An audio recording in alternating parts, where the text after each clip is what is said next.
Hey, what's going on YouTube? This is Brooke, your friendly neighborhood prior service recruiter, and today I want to talk to those folks that are trying to decide if active duty is the best option for them or reserve or guard.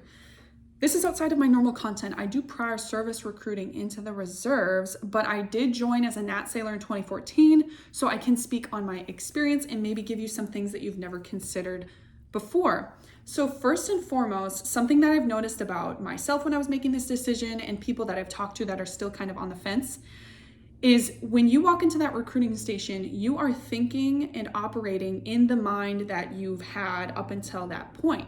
So you're making decisions that's best for you in your current state. Something that you don't see, and this is something I've learned obviously in hindsight, once you join the military and once you go off and do something as crazy as, joining the military and going to boot camp, so many things are going to change for you. Your mindset is going to be different. You're going to be exposed to a ton of different opportunities. You're going to be exposed to all sorts of different types of people that you've never interacted with before.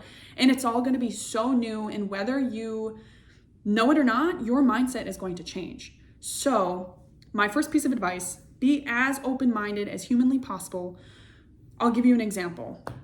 You walk in there, you're like, I have a family, my kids are in school, I absolutely cannot do active duty because I don't want to move them. Be a little bit more open-minded in that situation. If that's truly the only reason is your kids being in school, for example, I would recommend you going active duty because ultimately that sacrifice of moving them for school could lead you to be more beneficial in the long run. And that leads me to kind of my second point is you're going to need to understand the fundamental differences between the benefits that you're going to get out of doing a reserve contract and an active duty contract. There is a lot of differences.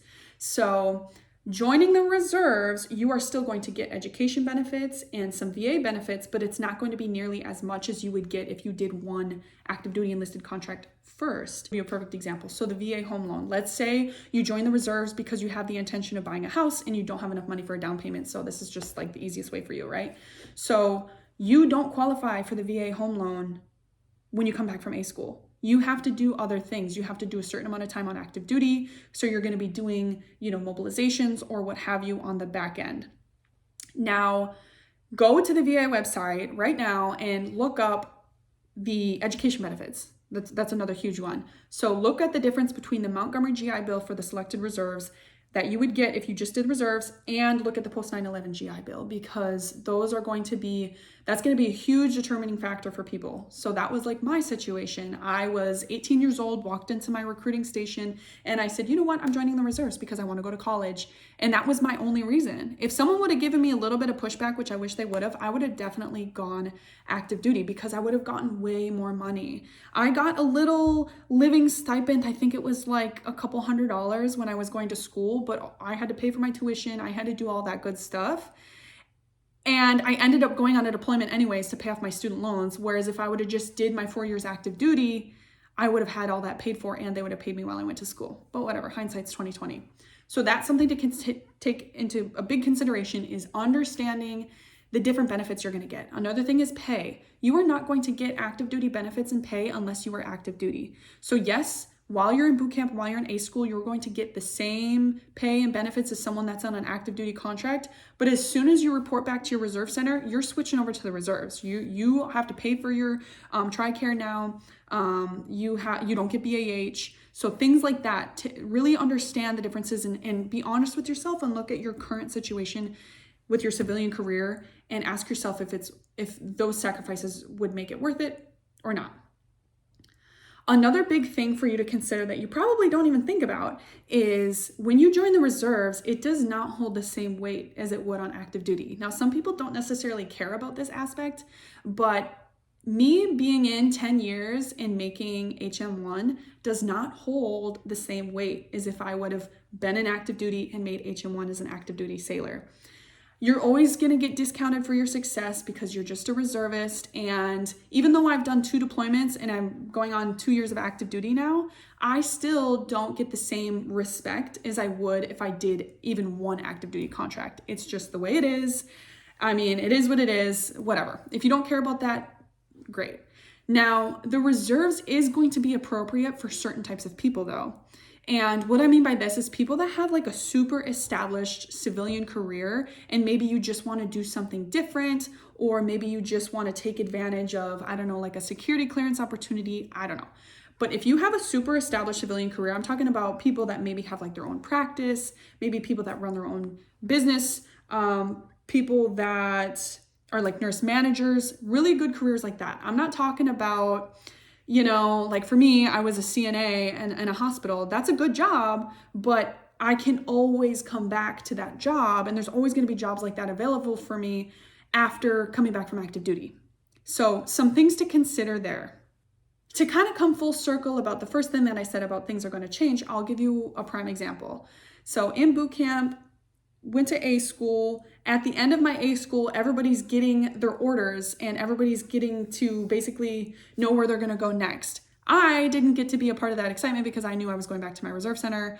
Wah, wah, super boring, nothing exciting for me. But there was this girl that got orders to Italy.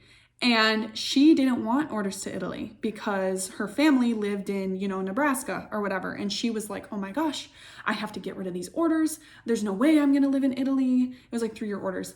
And she was trying desperately to try to trade with somebody. She ended up going, she couldn't trade with somebody, and it was like one of the best decisions that she had ever made. She absolutely loved it. So she was making a decision based off of her current mindset instead of trying to be open to the opportunities that she maybe being open to the unknown, basically. Another thing for you to consider is you have to be honest with yourself about if you are a self-motivated individual. If you are not a self-motivated individual, the reserves is not going to be a good option for you. Your reserve career is going to be 100% on your shoulders, and you have to learn a lot. When you are coming off of A school, you don't know anything about the military. You don't know you think you're going to know some stuff, but there's so much that you don't understand, and you're going to have to teach it all to yourself. Basically 9 times out of 10, teach it all to yourself once you get to the reserve center. And that was very frustrating for me at first. It felt like no one was there to help me, all these new acronyms. I mean, you really have to try hard to be successful.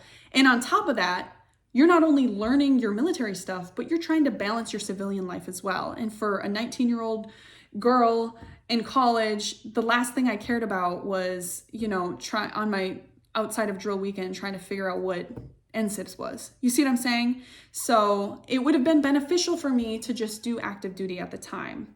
Another thing that you probably don't consider is when you're on active duty, you meet a ton of people, you work with a ton of people, you just make a bunch of connections, which make a lot of things possible for you later. Whereas in the reserves, you do meet a lot of people, but you don't get as intimate of a relationship because you are only with those people 1 weekend a month, for example. So I all in all, if I could go back in time, I would have just done active duty for 1, the benefits, for 2, the experiences, for 3, the connections. I have been in the reserves for 10 years now, and I absolutely love it. I have taken advantage of everything that I've been able to take advantage of. I would encourage you to make the decision that's going to be best for your life. But if you have any specific questions about your situation, feel free to reach out. But with that being said, good luck with everything. If you're a recruiter and you want to know stuff about the reserve so that you can tell your applicants, reach out to me as well. I'm open for all the questions. And have a great day. Happy New Year.